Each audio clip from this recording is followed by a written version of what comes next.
Often people assume that whatever you write has to be perfect. I've fallen into this category myself where I'm like, it's garbage and it has to be perfect. This is what I tell people. I'm like, Nobel Prize winners in literature, Pulitzer Prize winning journalists, they all have editors and all of their first drafts are not fantastic. Your first drafts are going to improve over time because you get into a rhythm, into a habit, but it makes me feel better to know that the folks that are like the best and most prolific writers all have to work with editors because their first draft is not it, you know? You have to constantly work toward that. So just if that helps at all, just tell yourself, you know, writer, such and such, whoever you admire, we already know that when they got their manuscript back with all of those red marks from the editor, they were just as frustrated as I'd probably be. And, you know, these are like award winners. So, you know, they go through it too. Bandwidth for Changelog is provided by Fastly. Learn more at Fastly.com. We move fast and fix things here at Changelog because of Rollbar. Check them out at Rollbar.com. And we're hosted on Linode Cloud servers. Head to linode.com/changelog. This episode of JS Party is brought to you by Rollbar. Deploy with confidence more often, spend less time worrying, and more time on improving your code. You can feel safe knowing every error is reported in real time with Rollbar. Check them out at rollbar.com.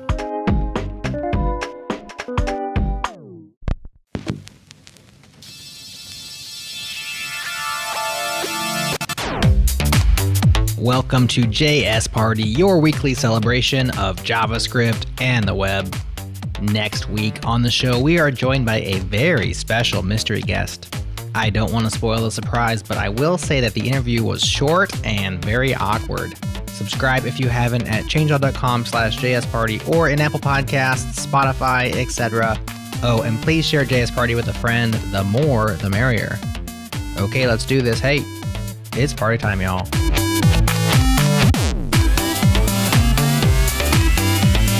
Hello, everyone, and welcome to another brand new, wonderful episode of JS Party. And today we have some wonderful people on our panel. Suze. Hello, hello. And I'm also on the panel. I'm hosting. This is Divya speaking. And we have a wonderful guest with us who you may have heard and you may be familiar with because she's written a lot and is very into content creation and talks a lot about developers and so on. Stephanie Murillo. Hi. It's great to be here.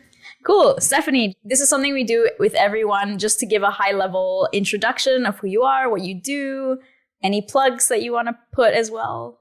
Sure. So I'm Stephanie Murillo. I'm the author of The Developer's Guide to Content Creation, which is a book that teaches developers how to generate new ideas, how to systematize their content, and how to publish more confidently. And then I have a day job where I'm a product manager and I do a bunch of stuff and I run around and have a lot of meetings, which is awesome, which is fun. And if you'd like to know more about me and my books, you can go to developersguidetocontent.com. Awesome. I think the stuff that you write about in your book and so on is really compelling because something that's really common in developer communities is that, and you hear this often, this assumption that like, oh, if you write code, like you don't have to be a good writer, it doesn't matter. And you've done a really good job, or you've at least advocated for the importance of just like communicating and writing in a way that is, you know, like gets your point across and at least explains the things that you want to say, which I think is really cool. Can you speak more to like how exactly you've been like talking through those ideas and trying to change perspectives? Yeah, I mean, it's really interesting because I have a strategic communications background. So for the first 4 years of my career before I moved into tech, I was working in public relations for nonprofits. And that's a very writing intensive job. And then about 4 years in, I was involved in a project where one of our clients was migrating their entire website onto WordPress, and they had me do some really, really simple cleaning up of like HTML tags in the front end. I wasn't doing any of the magical stuff, but I was really interested in that, and I wanted to learn more. So a good friend of mine mentored me and taught me how to program. Once a week, we'd meet for about 2 or 3 hours in a Starbucks or at his place, and we'd just mess around with Ruby for a bit. And initially, I thought, okay, I'll become a developer. I really want to become a developer. This is exactly where I want to go. But over the course of time, I realized that it wasn't the coding so much that I liked. It was actually messing things up and then writing about what it was that I that I did. And I wasn't really sure how to marry the two.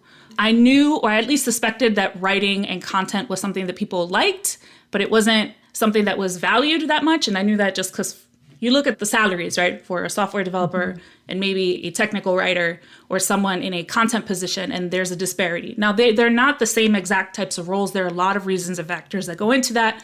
But people thought I was a little strange for wanting to stay on the content track, even though I wanted to continue in tech.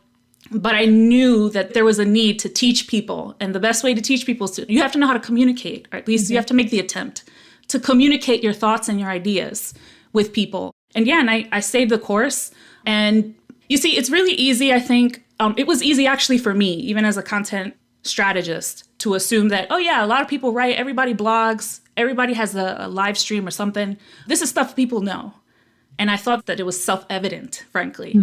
So I wasn't even sure if I should write the book, because I was like, this is too basic. This is too foundational. People are going to laugh at me. They're not going to want this. And it wasn't until I told people that I was doing it that people were like, actually, no, this is exactly what we want. This is exactly what we need. And I'm glad to have been like in the position to have provided that. So it's interesting you say that, because I enjoy the writing process as well. I'm more on the developer side. And it's interesting just seeing the like comments that people make when it comes to writing. And it's sometimes really, really frustrating, because I think the assumption is like, oh, if I wrote something, like the assumptions around writing versus coding aside, like in the event that someone does write something, they assume like, oh, I wrote it down, therefore it's clear. And oftentimes that's not the case. I'm like, I don't understand. I've had to read a lot of people's drafts before where it's just a stream of consciousness. Yep.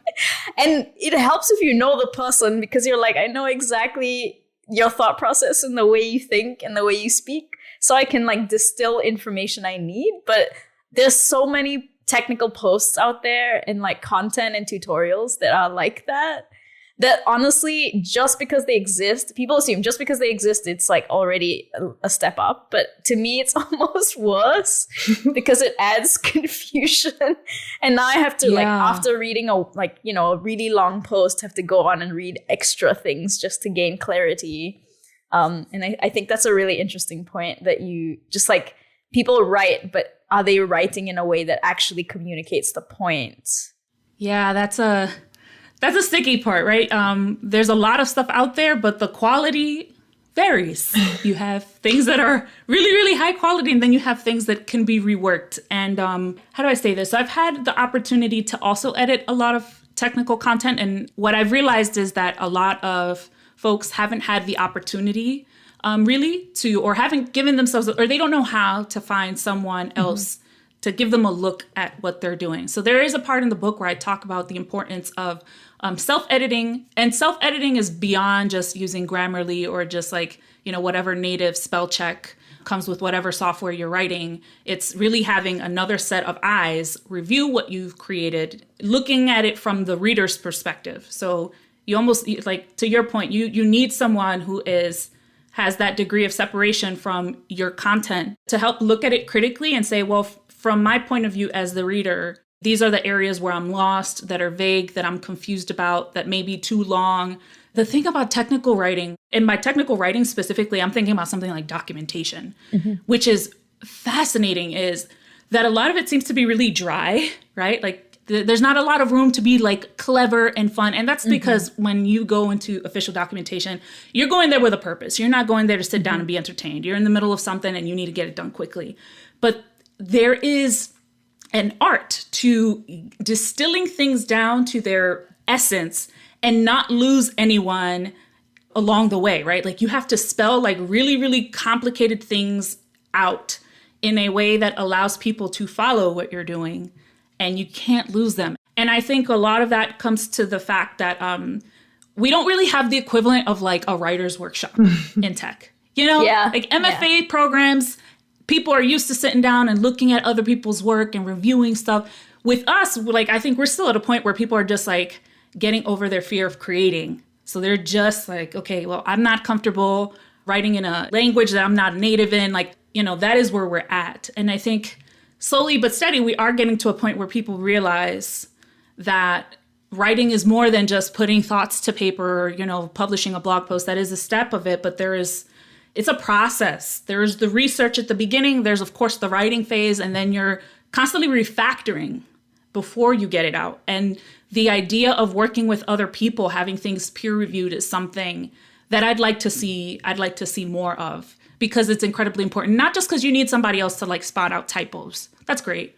But you really want somebody to say, actually, I was lost here, or, you know, this particular step this didn't do the behavior that I think you intended. All of that important stuff, having somebody review for like technical accuracy and other things, is something we need more of, I think. Yeah, I think it's really great because like someone of your caliber sort of like is able to speak to both worlds, which I think is really unique. It's very meta. It's super meta. Yeah, because like a lot of times, and this is more just like every time I've had to, self-editing aside, that's very difficult as a process. And often when I write, I think I'm a good writer. I'm actually not. But the thing is, it's interesting because oftentimes whenever, traditionally speaking, and I'm going to just like make a broad strokes thing, and you can correct me if I'm wrong here, but oftentimes when it comes to technical like blogs, so documentation tends to be very specific, but blogs, you would write a very technical post, and often the person that reviews it doesn't have the technical knowledge that you may have or your team has, there's this disconnect that happens. And I think that's sort of, I've seen in various companies I've worked, the frustration there, because, you know, often it's marketing that comes in and it's like, we're in charge of the blog. We want to make it look nice. We want to edit for grammar and so on, readability. But the amount of process that goes through that, as you mentioned, which is like researching the idea as well as writing a draft and then editing that draft multiple times, that back and forth. I've seen so many engineers just get burned from that process because they didn't expect it.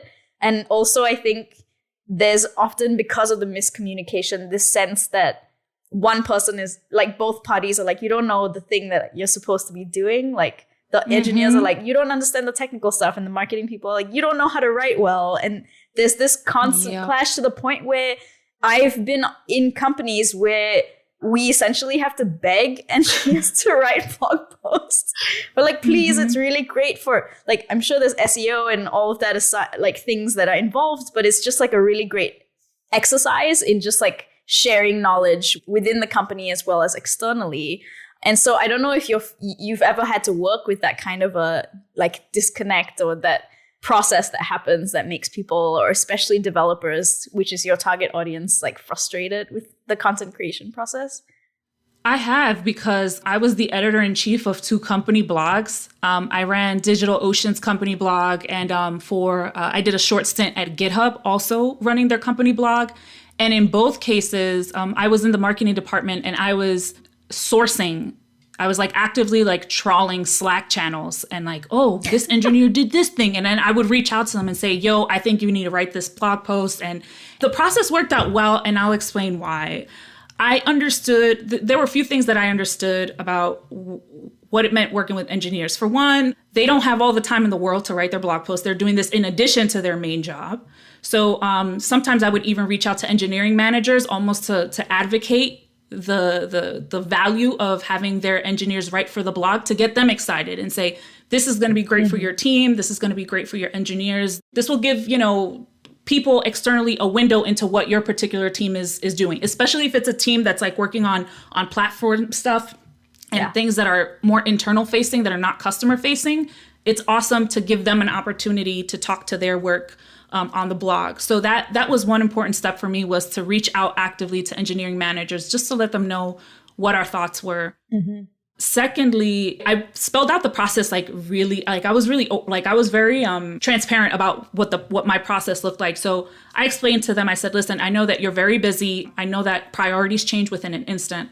So what I want to know is, when's the earliest that you can get a draft? Should I reach out to you 2 weeks from now or 3 weeks from now? And if they said 2 weeks from now, then I'd put a reminder on their calendar. And I'd say, the only reason I'm putting this reminder on your calendar is just to reach out and ask if you have it ready.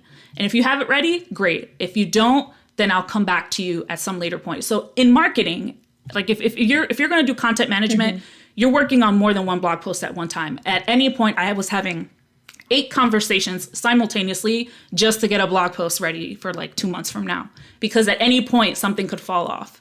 And then secondly, what I would recommend to the teams was, if they weren't comfortable as a writer, my recommendation was to record like stream of consciousness. Record it and get it transcribed. And I would tell them where to get it transcribed, because then I told them I can then take that and turn it into something with your feedback, and then we'll shape it. So that was one thing that I would tell people, especially for the folks that were like really nervous about writing. And then I always recommended that they had a technical reviewer on their team review the posts. Because I mean, we had blog posts on things like networking and object storage and a bunch of stuff, and no one person is going to know all of that. Like, you can be a fantastic technologist. There is this misconception, I think, from my experience, that to be a really good editor for an engineering blog post, you have to be deeply, deeply technical, whatever that means. But the truth is, if you're working in a company that has a bunch of engineering teams with a bunch of different backgrounds, you're not going to know it all. We had people working with Go primarily, people working with Ruby, people working in all kinds of areas of cloud computing. No one person, no matter how fantastic or how deeply technical they were going to know it all. So I told them very straight up, I'm not the subject matter expert here, you are, but you need to get somebody on your team to review it from that technical perspective. So it would usually go through technical review with their team, and it made them comfortable because already, you know, these are people they talk to on a daily basis. They do code reviews with them. Like, they're used to certain kinds of communication. So at that point, then I would go in and I would edit, and I would do like heavy copy editing. And it's tricky because you want to preserve their voice. Like, sometimes I know some people get spurned by the editing process also. And I don't know if this is what you were referring to, Divya, but yeah, some people get spurned because they send something to whoever, and then they get back something that sounds like completely different than who they are. That's tricky because you wanna maintain that style, those standards, but you also want it to sound like this person wrote it. So I think there was I had respect for the engineers, and I was never dependent on any one person that I was talking to get things out on the blog. I was constantly hustling and looking for stuff. So it helped the engineers feel less pressured, because it wasn't like everything was hinging on this one blog post. And because I understood that they were doing this in addition to their work. And I wanted them to like it. I wanted them to like the process because I wanted them to write for us. Again, it worked out really well. People were really, really excited. And the people who weren't really comfortable writers, I tried my best to even frame like how I would, like whenever I made some edits, I made it really clear that you can reject a suggestion if you don't like it. I can expand on something. I can let you know why I made a decision. Because, you know, it's a vulnerable activity. You're writing something and then you're having somebody who is ostensibly, you know, really good at grammar looking at your stuff. And you're going to get really nervous if you just see a bunch of like, oh, no. She completely, what is that? So, you know, it's a lot of like, you know, like, oh, like, well, this will be okay. You know, like patting people on the back and like, walking them through. Because it's a lot of it is psychological too, you know, emotional. Yeah, it reminds me a lot of code reviews, because they always say things like, you shouldn't be so emotionally attached to your code and have it be such a part of your identity that you're not able to accept the feedback, right? And I think when someone feels less confident about what they're doing, such as I'm really confident coding and I've gotten used to getting, you know, constructive feedback in that area, but now I'm writing and I'm a little bit uncomfortable, and now I'm getting constructive criticism in that area and I don't actually know how to deal with that. That's kind of where I'm sure that you do see that emotional sparring at times, and trying to figure out the right communication style for every person too is probably a challenge. Oh yeah, absolutely. It I what I would do is I would usually have like a 15-minute sync with someone if I reached out to them, and I'd say, hey, I saw that you wrote about this in this Slack channel. I'd love to talk to you about writing a blog post. And based on that, I'd get the sense of how comfortable they were with the idea, or if that was something they were even interested in. And then I would always adjust how my feedback worked according to the person. But I always wanted it to be I wanted it to be a good experience. And I took that very, very seriously. Like, we all have areas where we need to improve. So even people that are really comfortable writing, maybe they haven't had that experience working with an editor before. And I wanted people then to go back to their teams and say, this is something you should do. It was fun. It was low stress. She wasn't, you know, hitting me up like, you know, 5 p.m. for like a deadline, you know, the next day at 9 a.m. And, you know, if I needed to move something back, I could. And, you know, whatever the final product was something that they were going to be proud of. So, yeah, that was my approach. I think that's so cool that you advocate for writing content on the blog and getting basically more publicity around the work that's happening internally. But I like the approach, which is not just you taking on the brunt of the entire advocacy, but bringing people into the process and then having them go through the process, and then they become like advocates within their team. So like embedding them across. And so to the point where like, did you ever come to a point where people would just come to you with posts instead of like you having to reach out? Yes. I even set up like a submission process so that if anyone wanted to pitch me, they could do that on their own. And we were getting pitches. It was a really good feeling when I left DO, and blog posts that I like source were being published months out. Like that was like, you know, the kind of backlog that I left. And people were like, yeah, you know, our team is working on this thing and we'd love to publish it. And I'll say that I did it like even with the leadership of the marketing team at that time, not really sure like if that was the best approach. I really wanted people externally to read these posts and say, wow, this is a company I want to work for, or they're doing really awesome things. So I actually want to like try something on DO. But because, you know, we're putting the engineer voice front and center. And that's important in, you know, with developers, because you don't want to hear from a marketer. Like we're keeping it 100% here. Like you want to hear from a peer. Like, and your peer is not going to sell you on something necessarily. They're going to tell you what it is. They're going to talk with a lot of enthusiasm about the things that they care about and that they like. So that's why, like, you know, during my time there, I really wanted it to be almost engineering centric, because I wanted engineers to go there and say, wow, like these teams, even the teams that are working on things that aren't external facing or things that, you know, you might hear billing and think like, this is not that much fun. But then the billing team tells you about this really awesome thing that they built. And now you're like, whoa, okay, I didn't realize that was something that I would be interested in. So, and people got excited because I wasn't asking for the best writers. I was asking for people who were excited about something and had a story to tell. And sometimes people were like, wow, I didn't even think this would be something that should be on the blog. Because I reached out, I'd see that somebody was doing one thing or another. And you know what? I want you to write about that and I'll help you.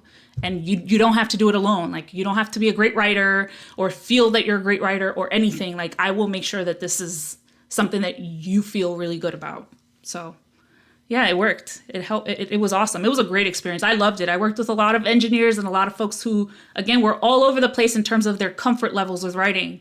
You know, I was really proud of every blog post that we put out. That's so awesome.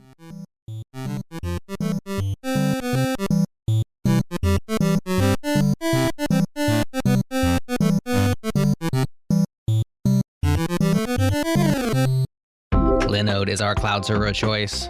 Grab the Nanode plan for just $5 a month, just $5. That gets you a gig of RAM, a blazing fast 25 gig SSD, and 1 terabyte of transfer. Let's be honest, you can go a long ways on that $5. When you do need to scale up, their prices are predictable, so you can put your calculator down. You won't need it. We've been running changelog.com on Linode for years, and we've always impressed by their award-winning support team. Check them out at linode.com/changelog. Once again, that's linode.com/changelog.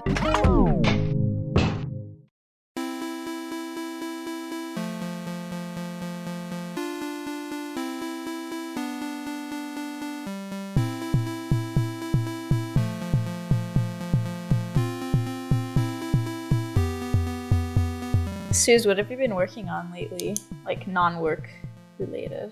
3D stuff. Oh yeah, that's right. I've been liking your things. It's so cool. Thanks. Yeah, I really wanted to play with displacement maps this week, and then I got my migraine and I haven't been able to look at screens. Like this is the first time I've looked at my monitor since like Sunday. Oh wow. And so, yeah, it's just been really fun to learn. I learned like 3D modeling when I was a teenager, when I was going through community college. And then I was like, I'm never going to use this, but it's fun. And then I've just like had this craving to go back to it recently. And it's just been the most, I think because it felt really meditative to me. Like you can kind of lose yourself in it. Once you get on a good roll, like there's like a million little pieces you have to put together, right? So you're just like, well, I'm going to do the coffee cup and then I'll do the table and then I'll do the chair. And it kind of just like expands from there. So it's just been a very relaxing activity. Nice. That's so awesome. Yeah, it's been beautiful, the stuff you've been creating. Thanks. Are you using Cinema 4D? Mm-hmm. Yeah. Okay. Yeah, I splurged on it. That was my pandemic splurge, was Cinema 4D. Cinema 4D. Yeah. I've only ever used the one that comes through like the Adobe product. Yeah, so that's Cinema 4D Lite. Yeah. That comes with After Effects. So that's what I did. I did the 3D for Designers course with that. And then I did my first like Animal Crossing model of like Leaf's plant cart. And then I was just... Yeah, I've seen that. Thanks. Yeah. It's so cool. I was running into the walls of like where Cinema 4D Lite is really limited. So I was like, well, I sort of feel quite invested in the software. I really like it a lot more than Blender. So I'll just buy a year subscription and see if I do anything with it. So yeah, it's been pretty fun. That's so cool. Yeah. What have you been up to? I've been having like the same inkling of doing something random. Yeah. So I've been playing around with like this new game engine called Godot, which is sort of like Unity. That's so cool. Open source. Yeah, and it's sort of similar in the sense that I did a game development class in college where we used Unity and never touched it because I was like, I'll never use this ever again. And then lately I've just been like, I really kind of want to go back and see. I love this nostalgia that we're both having for like, remember that like one thing that was fun that like hasn't been ruined by anything? I should go back to that, you know? Yeah. And I like that it's also like self-contained because it's so unrelated to what I do in my day job. Exactly. That's exactly why I've been really into the 3D stuff. That's awesome. That's awesome. No, that's awesome. Are you like making a game? I want to play your game. I'm between like a dungeon crawler and a platformer. And because it's sort of like different mechanics for both. And I'm just trying to work with understanding the game engine and understanding the connection between like modeling things and then programming them. And that's been the part, like it's a huge learning curve. Yeah, that totally makes sense. With Unity specifically? I've been using Godot, which is sort of like Unity. How do you spell that? It's like waiting for Godot. Like that's what I figured. G-O-D-O-T. Wait, G-O-D-O-T. I don't know what that phrase even means. Oh, it's like a book. It's a book called Waiting for Godot by Samuel Beckett. Oh, I feel very out of the loop. I see there's a Wikipedia page about it. I don't blame you. It's a very frustrating book to read. Well, the first result is the engine, and then the second result is the book. So thanks. I'm going to look at that. Oh, wow. Later. Look at that. Good SEO. Yeah, I know. Seriously. Stephanie, what have you been working on? Like outside of work? And I know you're doing a lot of like your book stuff. And is there anything else that you're... Well, right now I'm on a break. I'm on staycation, which is nice. So that's what I'm working on sleeping and watching Netflix, which is awesome.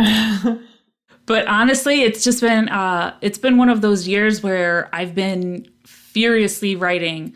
It's been a really long time since I've written quite this much, and it's been great because I've wanted to go back to it. I think I mentioned earlier that I'm a product manager in my day job, so I don't get to do much writing outside of like the business communication stuff.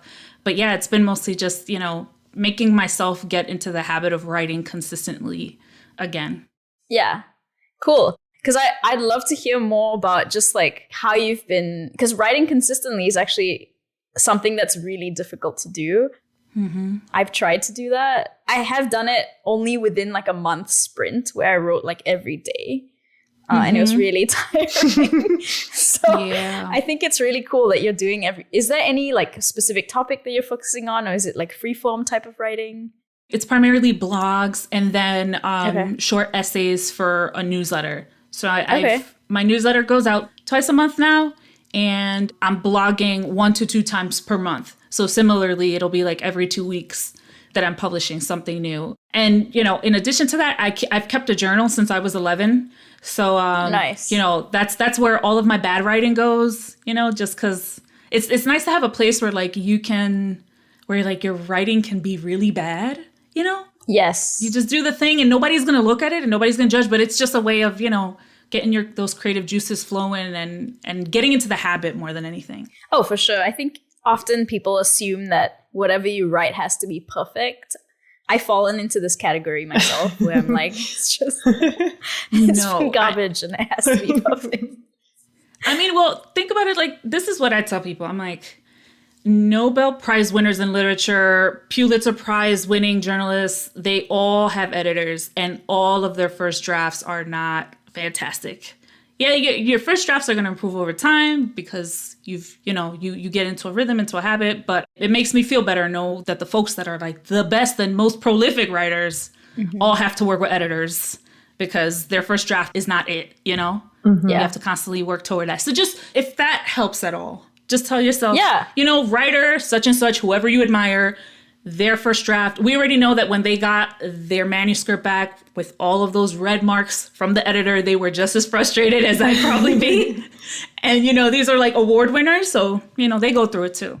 I think 2 of my most popular blog posts that I've written, I have banged out in a very short period of time and just like thrown it out there because somebody's been asking me to write about it and haven't thought anything of it, and then woke up the next day and it was on Hacker News. And so usually I go through that shame of, no, that was not a real, like, quote unquote, proper blog post. I did not spend any time on it. I'm so disappointed about this. But it goes to show that sometimes if you hit the right topic, or if even if it's not perfect, if it's helpful to people, people are still going to have an emotional reaction to it and be very positive.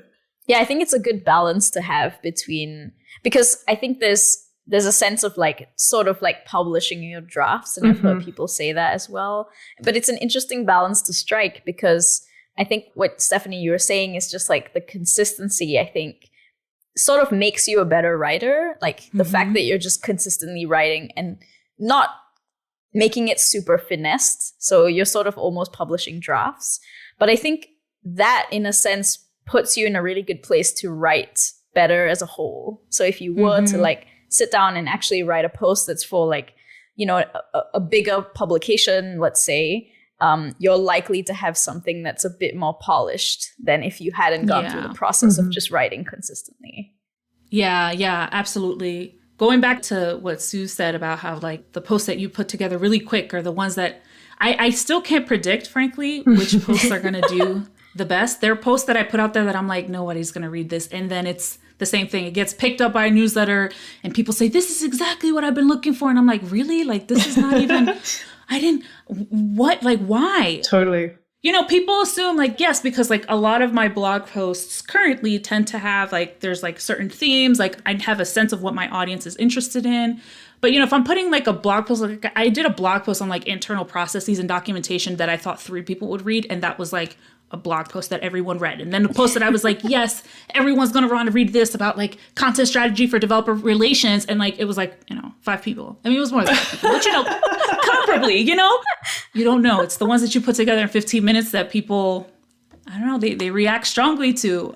So yeah. And I think too, it also helps with the topics in terms of like how much finesse or polish a particular post needs. Like if somebody is writing a post on like a tutorial, like a technical tutorial that requires significant amount of research and that kind of thing, that's going to take, like they're maybe learning how to use the particular technology or whatever as they're writing the post, like that'll take some time.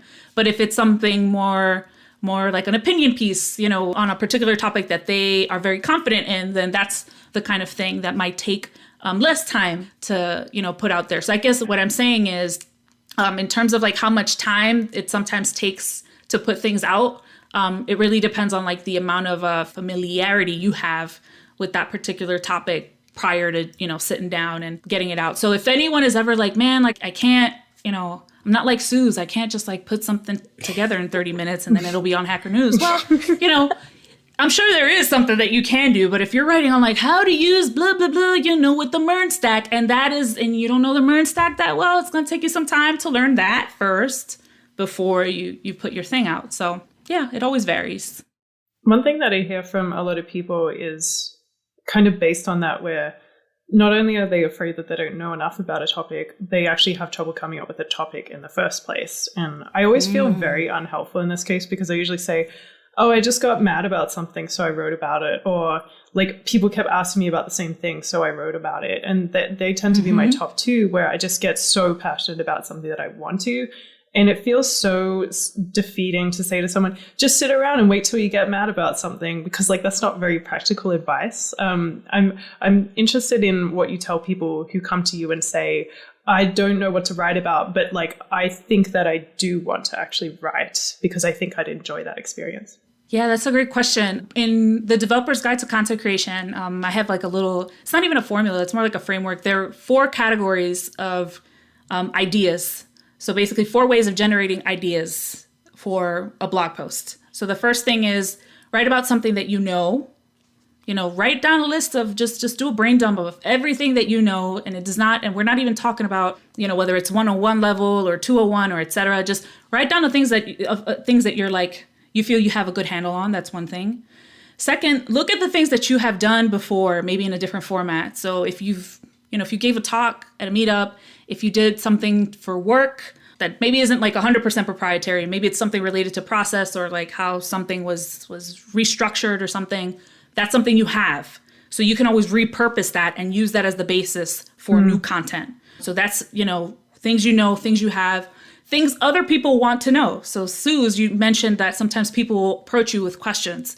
But if you're not at a point where people approach you with questions, people are asking questions all the time on Twitter. People are asking questions all the time on Stack Overflow. People are asking questions all the time in different platforms. And one of the examples I use in the book was when I was a technical writer on Ruby Gems.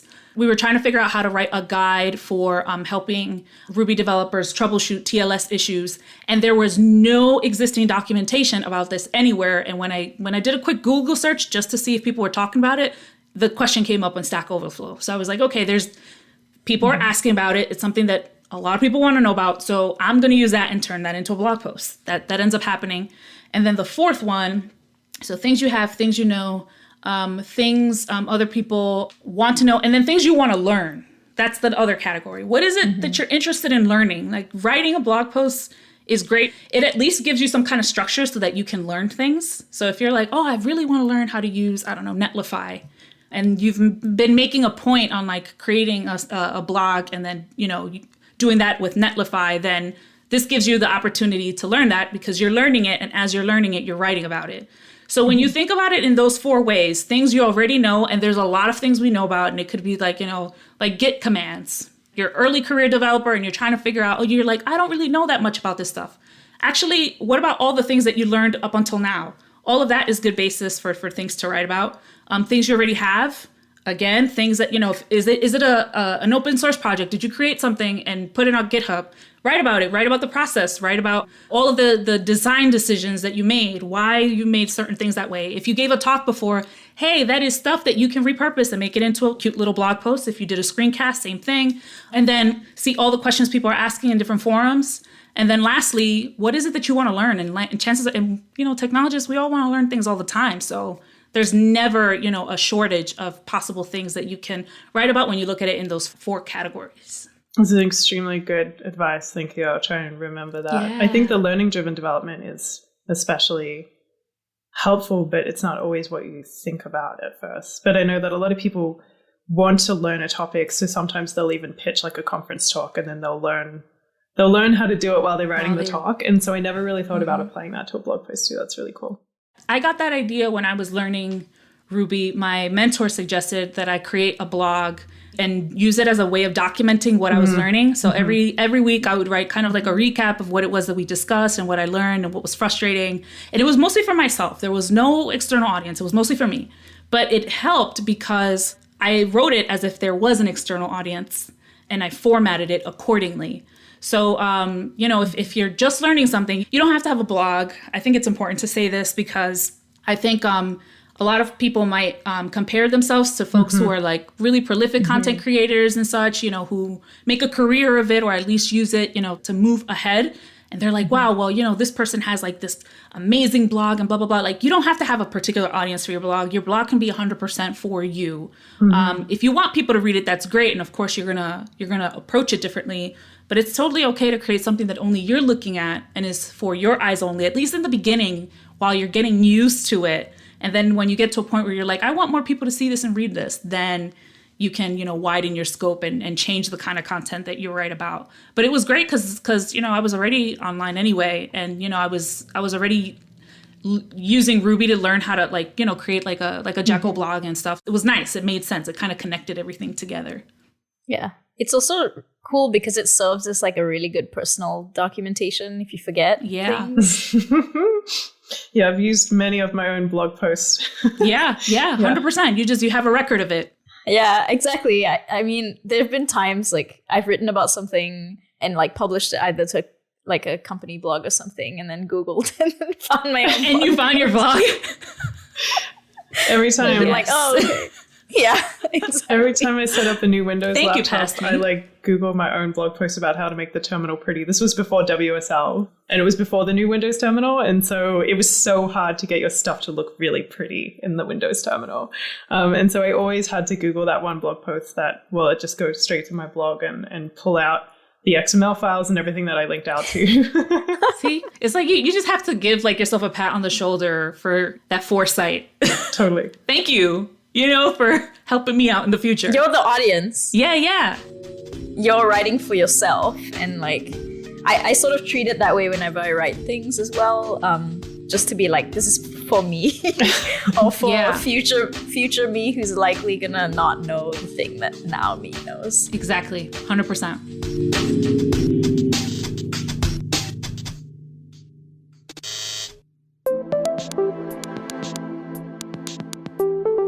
What up, party people? It's your boy Jared. I would like to tell you about something new that we're beta testing around JS Party. It's a membership program which we think could be really valuable for the whole community.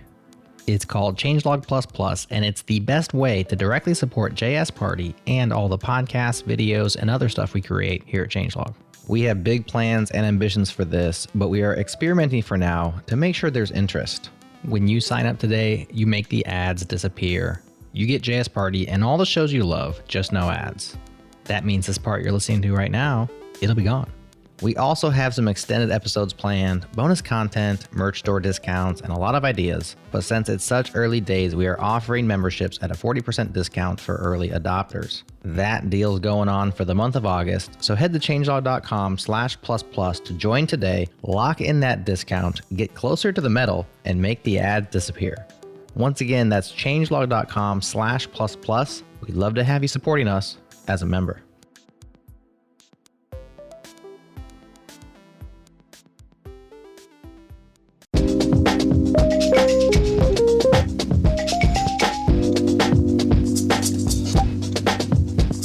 We're almost at the hour, and I wanted to just jump into the next section where we talk a little bit about like self-publishing and the process that you went through there, because you talked about this already, but you have a book that you published.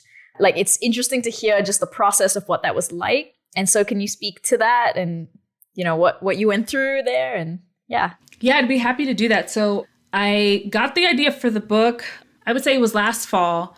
And I thought at that point, I was like, I think there's an audience for this book. So I actually pitched it to a publisher, to a traditional publisher. It was a publisher that really small press, but I really wanted to work with them for a while. Mm-hmm. So I filled out their book proposal template, and I sent it over, and they reached out and they were like, we really love the idea for this book, but we don't know how to market it. Like, they were trying to figure out how to actually make it work with the existing catalog and, how to pitch that in a certain way. And they encouraged me to reach out to other publications or to just self-publish it. And at that time, I started reading a book by an entrepreneur and developer named Amy Hoy. She wrote a book called Just Effin' Ship. And it's exactly what it sounds like. It's, very, very meta, because she wrote that book in 24 hours and put it out. And she talks about how to... And she uses the metaphor of preparing a Thanksgiving dinner and how you have to get things done in advance. Like, okay, you're going to cook a dinner at Thanksgiving. What are all of the different steps that go into preparing for that dinner? So I actually started writing the book, right around that time as I was reading that. And then I decided that I would announce the book, even though I'd only written 4,000 words. I was like, I'm going to tell people that I'm writing this book just to see if people are interested. Public accountability. It was a Friday, and I wrote a tweet. Yes. I wrote a tweet, and I was just super, super, super confident about it. Announcement: I'm writing the developer's guide to content creation. It's going to be great. Blah, blah, blah. And then it was just like. And I was like, oh, okay, I guess I have to make this a thing. So the next day I did the landing page and I put the pre-order, nothing, 4,000 words. 4,000 words. We're talking very, very little here. So I was just like, okay, great. I got to choose a date. I chose a date 6 weeks out. And I did that because I wanted a deadline that I felt I could hit, but also put the pressure on so that I actually got the thing done. So chose an arbitrary date in late January. This was around Christmas. And then the pre-order started coming in. So I was like, okay, well, I got to finish the book. I was like, I got to do the book. So I wrote the book in 11 days. I wrote the entire first draft in 11 days. I sent it to a reader. They did like a full review over Christmas. I came back, incorporated their edits. I got some editors on Fiverr. I got 2 editors because I wanted to make sure. I like having more than one editor because sometimes one person will spot things that the other person may not. And so it's nice to have like multiple perspectives there. That's a pro tip. Yeah, yes. Get more than one editor. And Fiverr too. That's interesting. Yeah. I mean, there's a perception with Fiverr that, you're going to go with the cheapest editor. And I didn't. I wanted to go with the editor that was going to make the best book. And I had a budget for it. What I like about Fiverr is that a lot of the editors there, they have quick turnaround times. So I was, and because I was going with such a time crunch, I was like, I want something that I know that I can get back within a week or a few days, or I'll pay extra just to get it back, even sooner. So like I kind of created the work back schedule once I knew when I was publishing it. So it was like December 15th that I announced it. I was publishing it January 28th. So then I was like, if January 20th is when I'm publishing it, I have to know when I have to do the design. I have to do, and I did all of that, by the way. I did the cover, it was like, the original cover was like a Canva template that like I found. And I did a landing page in Wix, the pre-order and everything in Gumroad. And the thing that I paid for was the editing, and then also for my reviewer. And and then the book design and all of that I did it myself. But it was basically early in the morning before work. So usually 7:30 to like 9 a.m. Then it'd be full work day. And then from like 6 to 10 p.m. I was working on it. And then I was working on it on weekends also. Wow. Yeah, it was a lot of work. And there are worksheets also. So, it wasn't just, it was the book, it was the worksheets. And then of course, like the formatting and the layout, the design, all of that stuff. And then the promotion. That was all me. Yeah. Would you do it again? I did it again. I published the second book in May. Oh yeah, that's right. I forgot about that. Yeah. So I guess the answer is yes. Yeah. I did the developer's guide to book publishing. And that was incredibly meta as well. It very, very meta. I was, because people were asking me about the self-publishing process, but I also wanted to give insight into what the traditional tech publishing process is, because unless you know somebody who's had their book published by an O'Reilly or a Wiley or an A-Press, unless you know them, a lot of that particular process is completely opaque for people. I wanted to present it so that people who want to write have the opportunity to understand both tracks, how they differ, because neither one is better than the other. It's just what you want to do is different. And then, give people, it's kind of like a choose your own adventure. Like if you want to do the traditional publishing, you read these chapters. If you want to do self-publishing, you do these chapters. But I did that one I started that one about a month after I dropped the first one. I would not recommend. I was just like, this is intense. And then, coronavirus happened, COVID happened, and that kind of messed up timelines. But I got it out like less than 4 months after the first one. That's so cool. What do you think is the difference between because you've done both now, you've written 2 books and you've also written multiple technical documentation and blogs. What is the process like for both? I'm sure obviously one is more intense, but can you speak more to the ideation and then moving into the actual writing process? Yeah. Writing blogs is for me a much more lightweight process. I might take some time mulling over an idea and, maybe jot down a few things in my Apple Notes app, but then I'll sit down and I'll hammer out a blog post in half an hour, sometimes less. And it could be anywhere between 1,000 to 1,500 words. So I can write very quickly, but because the blog post is pretty much just writing some research, there will be some research involved and then some light editing. I can write a blog post and have it published within a day versus a book. It's really easy to have scope creep with a book. The same thing is true of a blog post also, depending on the kind of topic at hand. So I always keep my audience in mind. I always try to define what the goal of it is so that I don't go off on a bunch of tangents. But with a book, you're doing that at scale because it's easy to just fit everything in, or what if this, what if that, right? It's like overpacking for a trip, how do we get this down to a weekender bag? You know what I'm saying? And that's exactly that's I think what makes the process harder because like you have to write like a full out outline. And then as you write, you realize that you have to continuously refine that outline. And then you may find that, ooh, maybe I want to add this, but actually, does it detract or does it add? So you have to be, I feel, with even longer blog posts, but certainly with books, you have to be very ruthless in cutting down. You have to kill a lot of your darlings in order to just give people like, this is it, and this is what you're getting, so that you don't overwhelm people or just like, you know, lose people. But with some blog posts, you can see that too, like with tutorials, right? Like a tutorial blog post, how to do blah, blah, blah, blah, blah. It's really easy to, you know, give everybody everything with the kitchen sink. But you have to, you know, but you almost have to think about it as like, the way I like to think about those kinds of blog posts is like, you know, the recipes you get with like a Blue Apron or a Sunbasket subscription, they fit in a card, right? And they're not superfluous and they're not using all these great words. Every word there is there for a reason. And they're not gonna give you the backstory and all of that fun stuff. They are, you gotta do this, you gotta do this, you gotta do this. But the great thing is that as a result, you pretty much don't mess up the recipe. You know what I mean? You're gonna get, it doesn't matter the level of cook you are, you're pretty much gonna get like the desired outcome. So, you know, that's what I would say. I like that metaphor. Yeah, it makes me wonder But it's true, isn't it? Yeah, but what would a tech tutorial blog post look like if it was written the same as like recipe blogs? It's like, I remember when I was a child punching away at my Tandy computer, and I was thinking I would just love to have the ability. You know what I'm saying? I was just wondering what that would look like. I mean, it's funny because we don't, like, sometimes you'll see like blog posts that have like that intro where, you know, and I do that too. Like you have like the little bit of context and background. But even within the recipe, like, you might find that there's like bloat. Like there's certain phrases that, or even like the steps are kind of messed up. Like step 3 was actually supposed to be step 2 and stuff like that. Like the reordering, there's that. So even without like the whole like, you know, backstory about this and, you know, Cabo and my grandmother and all of that, even without that in a technical blog post, we're still probably not as like straightforward as we need to be. And it's not that you have to do it without any kind of color or that you have to sound super dry and boring, but it's really easy, frankly, to like miss a step or miss a word or something and then people get stuck.